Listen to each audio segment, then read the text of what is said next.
Oi pessoal, tudo bem com vocês? Tá começando mais um bate-volta com Mari Nunes e hoje o nosso convidado é o vereador Marcos Ferraz. Marcos, seja muito bem-vindo, muito obrigado por atender nosso convite.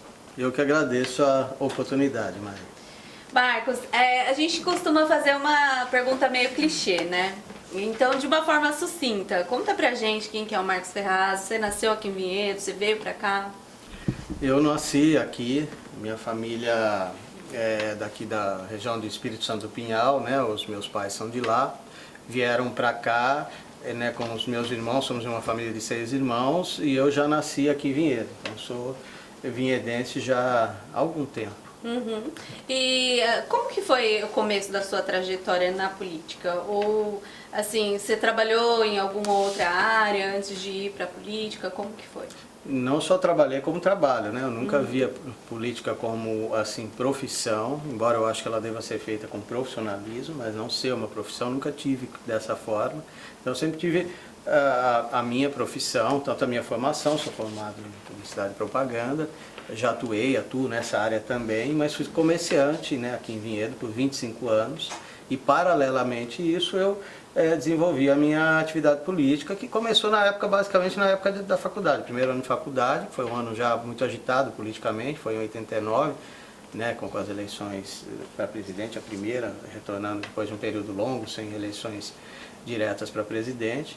Foi quando eu comecei a militar, a atuar, a me envolver com a política, né? E desde então, praticamente todas as campanhas, de uma forma ou outra, campanhas eleitorais, eu sempre tive participando.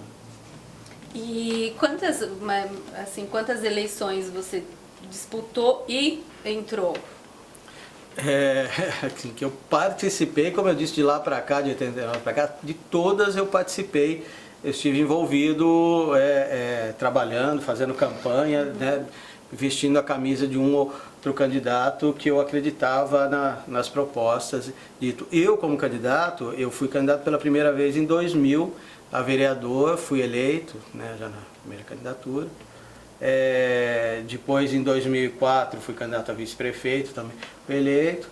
E depois disputei algumas eleições para deputado, que eu sabia que as chances eram mínimas, quase nulas, mas para o partido, importante para o contexto partidário, né, e para a cidade também, eu acho que ter um candidato, tudo era importante. Participei de 2 eleições, que foi a de 2010, 2014, né, tive uma votação que eu considero bastante interessante, só na cidade foi mais de 6 mil votos, para uma cidade como Vinhedo, acho interessante, e disputei para prefeito também em 2008 e 2012, né? Em 2012 eu fiquei em segundo, perdi para o que era prefeito na época, o Milton Serafim, que foi reeleito prefeito, né? Eu fiquei em segundo, ele teve uma votação muito grande, né? A gente sabia que ia ser uma eleição muito difícil, mas foram as eleições que eu participei e depois, né, fui candidato novamente a vereador, depois de 8 anos sem qualquer cargo público e tudo. Fui candidato em 2016 novamente a vereador, né, pela segunda vez, e fui eleito, e é o cargo que eu exerço atualmente. E Marcos, do início da sua vida política, você se considera situação ou oposição? Olha, depende do momento, né? Por exemplo, quando eu fui vereador lá atrás, né, 2000 e 2004, eu fui eleito junto com o então prefeito Serafim no mesmo partido, mas tive tanto uma campanha que todos sabem, inclusive independente. Obrigado. Parou. Ai, gente. Vamos lá. Retoma no começo da resposta. Você lembra, Marcos, da pergunta? Se desde o início situação ou oposição, tá? Vamos retomar. Tem como, Vinícius, você fazer esse favor pra nós ou não? Eu tava fechado. Ô Mari, depois você faz favor, viu? Eu acho que... Vamos lá. A gente pode cancelar a participação do Vinícius? Vamos lá. 5, 4, 3, 2, 1. Mari, quando eu fui vereador pela primeira vez no meu primeiro mandato, que foi 2001 e 2004, eu fui eleito junto com o então prefeito Milton Serafim, que foi reeleito no mesmo grupo, no PSDB na época, mas sempre de forma muito independente, a minha campanha, a minha atuação, e como vereador também tive uma ação bastante assim, independente e que muitos consideravam e julgavam de oposição. No fato não era de oposição, muitos projetos, talvez e dos projetos vindo na época do Executivo, eu votei a favor, eu em determinadas situações eu defendi o governo, mas em muitas outras que eu discordava, que eu não concordava, eu apontava erros, falhas, fazia críticas, e como é normal que as pessoas que estão no governo que falam, se você é do meu partido, você tem que só me defender, né? Independente do que estiver fazendo, a qualquer circunstância ou a qualquer custo. Eu nunca pensei assim, não penso. Então, como em muitas situações eu discordava, criticava, muitos me viam como oposição. Na verdade, eu era independente, tanto que em 2003 acabei saindo do PSDB, que era um partido que eu fui fundador desde a juventude, né? Fiquei 13 anos lá, porque não tinha mais como, não tinha mais ambiente ali, né? Porque eles queriam que eu fosse pau-mandado e eu nunca me prestei a isso, né? Foi quando eu fui para o então PFL, assumi o comando, e é o mesmo grupo que eu estou até hoje há 17 anos, né? Depois mudou o nome para DEM, e do DEM uma cisão formou o PSD, que eu fui um dos fundadores em 2011 e que participo até hoje. E no meu mandato atual também, né? O governo em muitas situações defendi e votei a favor do governo, mas também em muitas situações fiz críticas, apontei falhas, não só na tribuna, porque na tribuna é palanque, é fácil, a pessoa vai lá, fala, tem um monte de gente que fala um monte de coisa na tribuna e nos bastidores vai lá, sabe, abraçar, puxar o saco do prefeito, né? Quem participava das reuniões que eu participava no gabinete com o prefeito sabe o quanto eu era crítico, cri-cri, cobrava, né? Todos que participaram sabem disso, porque eu acho que ali era o momento de você apontar as falhas e cobrar do executivo mudanças e melhoras, né? Na tribuna, você ir lá e ficar fazendo discurso, ficar atacando, é muito fácil, né? Mas fiz muitas críticas mesmo na tribuna, né? O governo atual, eu acho que tem erros e acertos, né? Tem bons secretários e secretários ruins, no meu ponto de vista. Né? O Jaime tem muitas virtudes, mas também tem falhas, tem defeitos. Né? Então eu acho que a gente tem que ver caso a caso. Aquilo que é bom você apoia e aquilo que você não concorda você pode discordar, né? Mas discordar e apresentar alternativas, porque só atacar pedra é muito fácil, qualquer um faz. Né? Quem não vê a falha, não vê o erro, não vê o que está precisando, né? Então somente atacar, tirar pedra, qualquer um faz. Mas eu acho que o papel do bom parlamentar, do bom vereador, sim, apontar falhas, apontar erros, mas também apresentar sugestões, como mudar, como melhorar, como corrigir, né? Apresentar projetos de leis que venham de fato a trazer melhorias para a população, tentar buscar recursos fora, né? Existem várias formas de você ajudar. Eu entendo que hoje o que dá ibope, né, é você atirar pedras, mas eu não concordo com isso, né? Há situações que você pode fazer a crítica, mas de forma construtiva, a melhorar, não só buscar autopromoção pessoal, né, fazendo só ataques. Até porque, Marcos, eu penso assim, né, é muito saudável, acho que, ter uma oposição no governo, né? Mas assim, eu acredito numa oposição inteligente, que é quando realmente faz exatamente isso que você falou, apresenta a crítica e já uma sugestão. Então eu acho importante a oposição dessa forma. Mas assim, é igual a gente estava falando sobre questões de direita e esquerda. Se enquadra nisso também? Por exemplo, hoje eu acho que não é mais situação e oposição. É você defender ideias, por exemplo? Mari, vamos lá. Começar pelo final do que você perguntou. Né? Direita e esquerda. O conceito de direita e esquerda surgiu no século XVIII, que no mundo, naquele momento, naquelas circunstâncias. Eu acho que no mundo atual, né, não há espaço para você ficar falando em direita e esquerda, até porque a maioria das pessoas que hoje falam direita e esquerda não sabe nem contextualizar e nem o que significa ser exatamente de direita e ser exatamente de esquerda. Esse dualismo, preto ou branco, sabe, ou é isso ou é aquilo, ou é água ou é vinho, não cabe no mundo de hoje, não ajuda em nada, porque ele leva a um extremismo, uma radicalização que só atrapalha. E a mesma coisa no campo político. Você fala, não, eu sou oposição, então eu tenho que criticar, atacar, porque eu preciso destruir esse grupo que está aí, porque eu destruindo ele, eu posso ir lá ocupar o lugar dele. Quem tem esse tipo de visão, a gente já viu isso, o próprio PT. Né? O que o PT fez a vida inteira? Atacar, criticar, se colocar como paladino da moralidade, apontar falhas, erros. Nunca teve propostas concretas realmente, nunca teve... Quando chegou no governo, o que ele fez? Pior que os outros, em todos os sentidos. Né? E a gente está vendo agora o filme se repetir de novo. Né? Então, assim, a oposição ela faz parte do regime democrático e tem que fazer. É saudável ter oposição. Se não há oposição é porque não é democracia de fato. Né? E o papel da oposição é, sim, apontar erros, apontar falhas, mas não é só esse, porque isso é muito pouco e é muito fácil. Ele tem que apontar os erros e as falhas, mas também contribuir para melhorar aquilo, porque senão ele não está fazendo apenas oposição ao governo, ele está fazendo oposição ao município. Aquele que só quer destruir, atrapalhar, prejudicar, ele está prejudicando a população por consequência. E para quê? Para se autopromover? Não, eu quero que esse governo vá muito mal, porque se ele for mal eu me dou bem, eu sigo me eleger. Deixa eu pensar no povo. Quem fala muito, eu sou do povo, eu penso do povo, é um grande hipócrita. Vai ver que no fundo ele só pensa nele próprio. Ele usa esse chavão populista de sou do povo, é coisa nenhuma, pensa só em interesse próprio. Porque quem realmente pensa na população, no povo como um todo, não é também aquele que fica dando remedinho em cesta básica, não, que esse também é terrível. É aquele que pensa os problemas da cidade, busca soluções, apresenta, procura contribuir nas diversas esferas de governo. É claro que você pode falar, mas eu não sou executivo, eu não posso executar. Ok, mas existem muitas formas de você contribuir. A crítica é uma delas, mas não só a crítica. E às vezes que vocês entrem em alguns debates assim lá na tribuna, essas coisas, isso acontece muito nos bastidores também?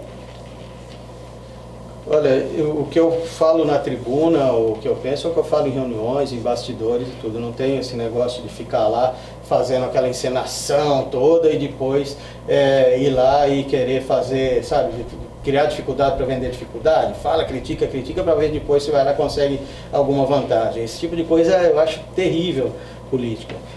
Mas assim, um bom relacionamento, independente de divergências de ideias, eu sempre tive, tanto no meu outro mandato como no atual. Eu me dou bem com quase todos os vereadores, inclusive os que têm uma situação de oposição mais acirrada, que têm ideias diferentes.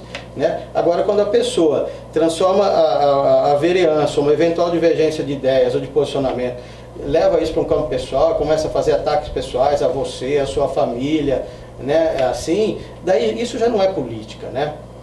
Então você às vezes engole, você tenta para evitar um confronto direto e público, mas quando a pessoa faz isso de forma recorrente, de forma maldosa, chega uma hora que você sabe, chega e fala assim, então você vai ter a resposta que merece. É isso que em alguns momentos eu fiz e vou fazer, sabe? Quem me trata com respeito à educação, vou tratar da mesma forma. Quem não age assim, eu até tento, e eu acho que a gente não deve sempre responder com a mesma moeda, mas tem pessoas que são malandras. Ela fica taca, porque como você age com mais diplomacia, com respeito, ela acha que você está com medo. E às vezes não é isso, é a questão de você não querer entrar na baixaria. Faz. Mas olha, tem pessoas que se você não dá uma resposta na cara, à altura que ela precisa, ela vai querer sempre subir em cima. E a gente não pode ser arrogante, ser agressivo, mas também não pode ser bobo. Né? Porque tem pessoas que confundem você ser humilde com você ser tonto. E as coisas são diferentes. Exatamente. Eu acredito que tem que ter direito de resposta, né? Sempre. Sim, acho que o debate sempre tem que ser assim, senão não é mais debate, né? Sim, exatamente. Marcos, recentemente você fez uma postagem de um ofício, né, solicitando a reabertura dos comércios. Gerou um burburinho, uma polêmicazinha. Como que foi isso? Maria, não sou comerciante atualmente, mas eu fui por 25 anos. Presidente da Associação Comercial e Industrial de Vinhedo por 12, fui vice-presidente da Federação de Associações Comerciais do Estado de São Paulo. Então eu conheço bem a realidade do pequeno comerciante e do pequeno empresário. Conheço muito bem. E eu acho que tinha que me posicionar em relação ao que eu penso dessa situação. Tem muitos que preferem, pessoas que estão na política, não, é um assunto polêmico, né? Todos concordam, então não vou ficar na minha, não vou falar nada, até penso assim, mas eu não, eu prefiro me expor, falar o que eu penso, vou apanhar, vou ter críticas, tudo bem, mas o que eu não vou é me acovardar e fugir do debate ou de me posicionar sobre o que eu penso. Né? Nessa questão especificamente, Eu acho que a gente vive um momento excepcional que a gente nunca viveu, né? Essa situação dessa doença muito grave, dessa pandemia, é uma coisa muito séria. Você falar que isso é uma gripezinha, que isso não tem grande importância, é de uma irresponsabilidade enorme, sobretudo quando você vê de um líder, de um governante. A questão é séria, exige medidas sérias, medidas duras. Então eu não sou contrário às medidas que foram tomadas. Eu acho que naquele momento é necessário. Só que você tem que verificar caso a caso, no meu ponto de vista, e dosar, porque a gente vive num país continental muito grande. Mesmo falando do estado de São Paulo, é um estado que tem mais de 500 municípios. A realidade desses municípios é muito diferente. Então você vir e falar, olha, decretar uma medida igual para todos, não me parece algo racional, algo razoável. Porque aquilo que seja necessário para a capital, por exemplo, que vive um surto dessa pandemia, uma situação realmente que exige ações muito fortes, é diferente para mais de 90% dos municípios do estado, que naquele momento não tinha um caso sequer registrado. E mesmo hoje, se você vai analisar, tem muitos que não tem, ou tem poucos. Vinhedo sempre foi uma referência em eventos noturnos. Você acha que perdeu um pouco a essência? Então, Vinhedo, Mari, talvez você que é bem jovem, tudo, o pessoal mais jovem, não chegou a quase pegar essa época, né? Mas o pessoal hoje, já creio que aí acima, principalmente acima dos 40, por aí, viveu muito a noite de Vinhedo aí dos anos 90, até meados dos anos 2000, principalmente, que a noite de Vinhedo era a melhor da região. Tinha muita gente de São Paulo que vinha para cá, de Jundiaí, de Campinas. A noite de Vinhedo era muito boa, tinha diversas casas noturnas, de diversos estilos, né? O pessoal mais acho que lembra da época de Kelfis, Conservatório, Toca do Tatu, Mamaçu, Já, né, e vários outros aí, né? Era uma noite que efervescente, gerava muito emprego, rodava a economia, né? Eu tive o prazer de viver, de curtir essa noite, de Vinhedo, mas isso depois foi, até porque tem na cidade existe muita gente chata, cria excessivamente, né? E também por questões econômicas e diversas, né? Até porque essa questão também ela é cíclica, né? Ela vai mudando, mas a noite de Vinhedo, nessa noite que era fantástica, era uma das melhores da região, foi perdendo espaço, perdendo força, muitas casas foram fechando, e tanto que hoje você fala assim, você tem alguns barzinhos, mas você tem alguma casa legal? Não tem. E eu abri no ano passado, né, funcionei durante um ano e pouco lá o Mirante, na região do Cristo, lá, justamente por não ter opções, todo mundo precisa ter, o lugar é legal, puta vista linda, uma estrutura legal, eu abri, trabalhei lá, mas chegou um momento que não dava mais, economicamente não era viável, né, ali ter. Por isso que você não tem outras em Vinhedo. Então, de fato, isso nesse sentido mudou bastante, perdeu, né, essa característica que Vinhedo tinha.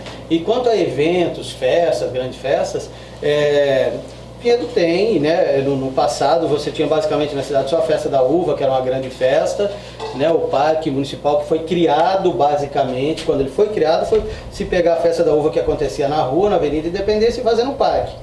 A essência não só para isso, tem a piscina, tem várias coisas, mas uma das questões fundamentais era ter o parque, tanto que é conhecido como Parque da Festa da Uva, desde lá de trás. E durante muito tempo era subutilizado, era basicamente só a festa. Depois foram surgindo outros eventos, né, o encontro de motos, Vinhedo que também é um dos melhores da região, é muito bom, começou na rua, depois levou para lá, né, depois a festa japonesa, a festa do milho, né, depois foram surgindo outras, tem algumas que eu criei, que são feitas lá, como o Festival do Cavalo, Festa Nordestina, tem a Festa Italiana, que é de uma outra empresa aqui, de um amigo que organiza também, enfim, vários outros eventos que são feitos, e Vinhedo voltou a se tornar uma referência em eventos de qualidade, em bons eventos, né?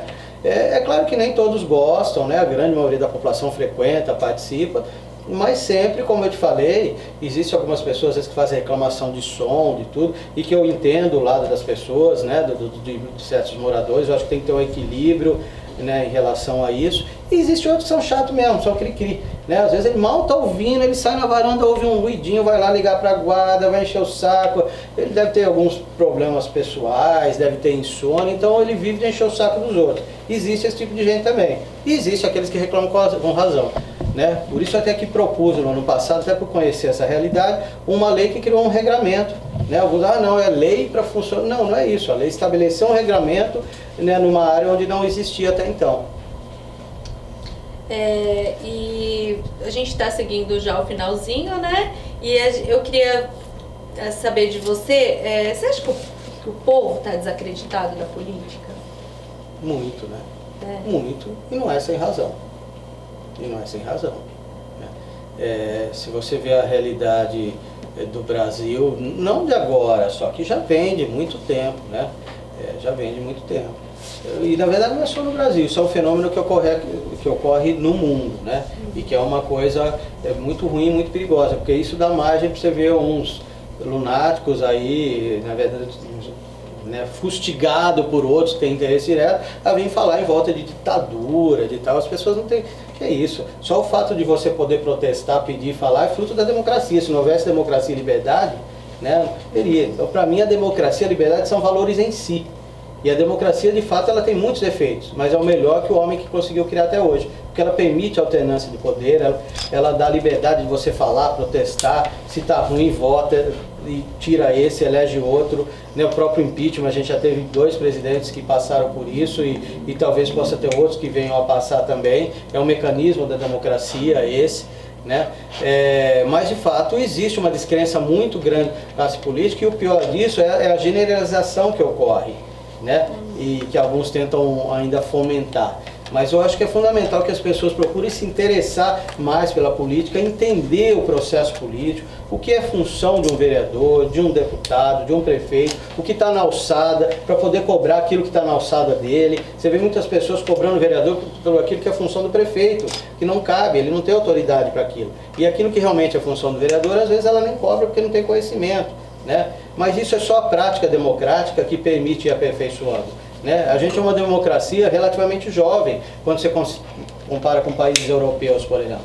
Oxalá a gente chegue um dia ao nível dos países nórdicos, da Alemanha, né, do Japão, de várias outras democracias bem consolidadas, mas que vêm dessa prática democrática há muito mais tempo. Eu acho que a gente está no caminhar, né? Tem um monte de problemas, um monte de defeitos, já avançamos nisso. Você teve a questão da Lava Jato, por exemplo, né, graças ao juiz Moro e outros, aí que foi um grande avanço. É verdade que teve e tem até hoje muita gente tentando desmantelá-la, desmontá-la, né, desacreditar pessoas que fizeram esse trabalho.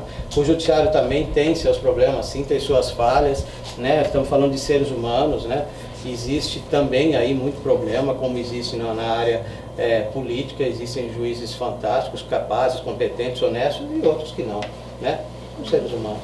Mas de qualquer forma, a gente precisa acreditar que a saída para a sociedade está na democracia, né? Cair nessa história de o ditador ele faz o quê? Ele faz o que ele quer, o que é bom para ele, o que interessa para ele. Nunca na história da humanidade nenhuma ditadura deu certo e ajudou de fato o país e a população.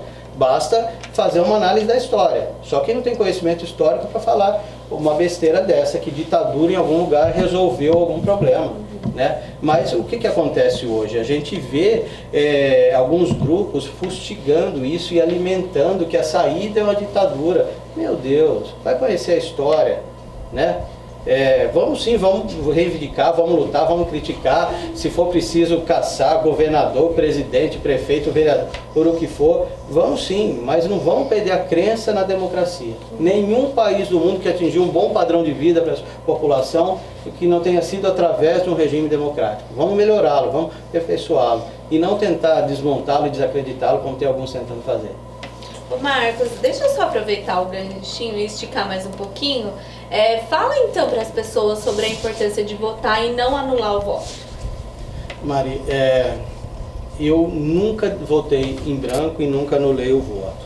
Mas então você sempre votou em alguém que você queria, que você gostava? Não, de jeito nenhum. Mas eu acho que o voto é algo tão precioso, tão valioso, que nem que for no menos pior, mas os dois são muito ruins, mas talvez se você analisar bem vai ter que ser um que seja um pouco menos pior. Vote nele. Né? Eu sei que tem pessoas que pensam diferente, que não vão votar, que anulam o voto em branco, tudo bem, eu respeito, cada um tem um ponto de vista, eu respeito a opinião e o ponto de vista de cada um. Mas eu acho que o voto tem que ser exercitado, seja em quem for, no A, no B, no C. Mas o que eu votei não foi para o segundo turno. No meu caso, na última eleição mesmo, para mim foram 2 das piores opções para o segundo turno. O que eu votei não foi, eu tinha mais 2 ou 3 que eu gostaria que fosse. Também não foi, mas eu acabei optando por aquele que eu achava naquele momento o menos pior. Tinha um partido, o PT, que eu não queria de forma alguma que voltasse ao poder, que eu acho que fez muito mal para o país, o outro candidato, no caso o Bolsonaro, e falei isso publicamente, não me escondi não. Falei isso antes da eleição e falei depois e defendi o meu ponto de vista. Tem um monte de gente que fica na moita para depois não querer assumir a responsabilidade de falar em quem votou, né? Eu votei, e naquele momento eu acho que era, no meu ponto de vista, o que tinha de menos ruim, né? Sabia que era uma pessoa extremamente limitada em termos de capacidade, né, as ideias, as propostas, algumas eu concordava, sobretudo no aspecto da economia, da condução da economia, do liberalismo, né, de aprofundalismo, de se fazer uma grande privatização, né, porque eu acho que o setor estatal é extremamente ineficiente, né, no mundo e no Brasil não é diferente. Acho que tinha perspectiva de alguns bons ministros, como o Guedes e outros, enfim. Então eu achei que com isso tudo pudesse funcionar bem.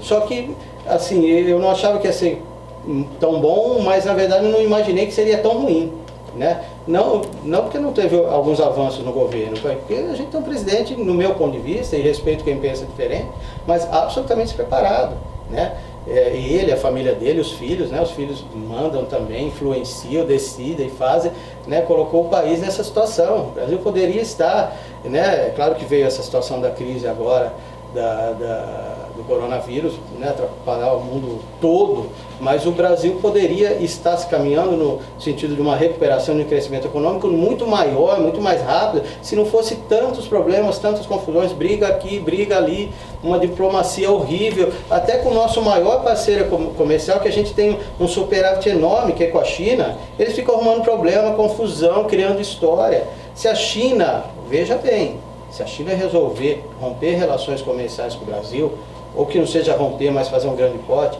a China continua sendo uma grande potência mundial. Para ela, não muda nada. O que ela compra do Brasil, ela consegue comprar no restante do mundo. Agora, para o Brasil, é a falência financeira. É só pegar os números, os dados. Veja quanto o Brasil tem de superar. Hoje, o maior exportador, para quem o país mais exporta, é para a China. E tem uma diferença na balança comercial de superávit a favor do Brasil gigantesca, que é mais o dobro do segundo, que é os Estados Unidos. Então, hoje, arrumar briga, confusão com a China, porque a China é comunista, é a questão deles interna. O que interessa para nós é o relacionamento comercial. Só que você tem um grupo aqui ideologizado, radicalizado, que precisa tirar o foco dos problemas reais que a gente tem aqui, que fica criando factoides. O último foi esse com a China, né? Cada hora eles elegem um para pegar lá e pau. É porque a China criou o vírus. Meu Deus! Se o vírus leva a uma crise mundial, onde a gente vai ter uma recessão mundial, e o maior exportador do mundo é a China, tem que ser muito burro para falar uma coisa dessa. E desculpa a palavra, mas chega a ser assim de uma imbecilidade sem tamanho, né? Você falar uma situação desse tipo. Todos pedem, inclusive a China, que pede muito, porque a produção dela, a maior parte não é para consumo interno. A economia interna da China, ela, embora hoje exista 600 milhões, 3 Brasis numa classe média chinesa, mas você ainda tem 1 milhão que está fora do consumo, né? A China, ela precisa que a economia do mundo cresça para ela poder crescer, porque ela é o maior exportador do mundo hoje. E as pessoas não são capazes de ter o entendimento dessa realidade. Ou seja, daí criam factoides, né, que não tem nenhuma base real, científica, joga nas redes sociais e aí você vê milhões de pessoas que parece que não raciocinam, replicando, compartilhando e replicando algumas imbecilidades sem tamanho. E isso é perigoso hoje. A tal da fake news, né, as redes sociais, ela tem um lado muito bom, muito positivo, que é facilitar a comunicação, levar informações, mas ela tem um lado nefasto, que é esse de facilitar a propagação das fake news, das notícias distorcidas, dos factoides que criam, né, e se aproveitam dessa parte fanatizada que tem aí, que não é capaz de raciocinar um pouco além, ficar espalhando esse tipo de coisa. Isso é um grande perigo que eu vejo para a humanidade nos dias de hoje. O coronavírus é muito sério, mas isso é a tal da fake news, que essa é uma desgraça ainda pior, pode ter certeza. Tivemos aula de história, tivemos aula de economia, muito bom mesmo. Marcos, eu sempre peço para os meus convidados deixar uma mensagem no finalzinho, então o espaço está aberto para você. Mário, o que eu acho que posso pedir para mim mesmo e para as demais pessoas é que a gente, num momento como esse, não perca a fé de forma alguma, né? Não perca a fé no futuro, não perca a fé no ser humano, não perca a fé na democracia como forma de solucionar os nossos problemas, não perca a fé que a liberdade é um valor em si que a gente não pode negociar, não perca a fé que assim como existem os corruptos em todas as áreas, existe gente boa também, né? Em todos os segmentos, né? Não perca a fé sobretudo em si próprio, na sua capacidade de se superar. Nós vamos superar esse momento, é um momento muito difícil, mas que não é o fim do mundo. É grave, mas não é.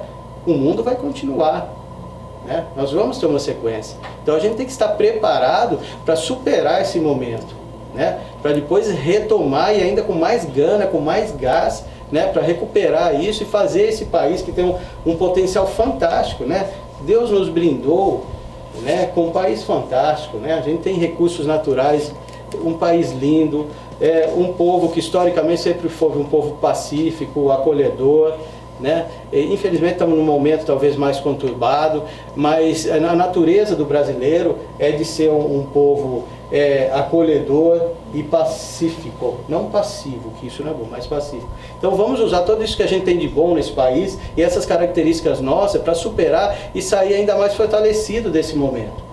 E jamais radicalizando, jamais indo para extremo, jamais tendo ódio no coração. Você pode discordar, você pode divergir, mas não transforme isso em ódio, porque ódio, raiva, rancor só faz mal, né, para a própria pessoa e para o todo. Se tem alguma coisa que eu posso pedir e que eu peço para mim mesmo, para eu tentar praticar também, porque não é fácil, a gente fala, mas nem sempre a gente consegue praticar isso da forma que deveria, mas se é o que eu posso pedir, é isso, tenham fé. Muito bom. Marcos, muito obrigado por essa entrevista. Nossa, foi maravilhoso, inteligentíssimo. E fica o convite para você voltar quando quiser, mais vezes. Quando convidar, eu virei. Eu sei que eu falo demais, me empolgo, mas... Não, mas depois vocês cortam aí, porque no serviço vocês tiram. Obrigada mesmo, viu, Marcos? Obrigado a vocês. Pessoal, por hoje é só. Beijo.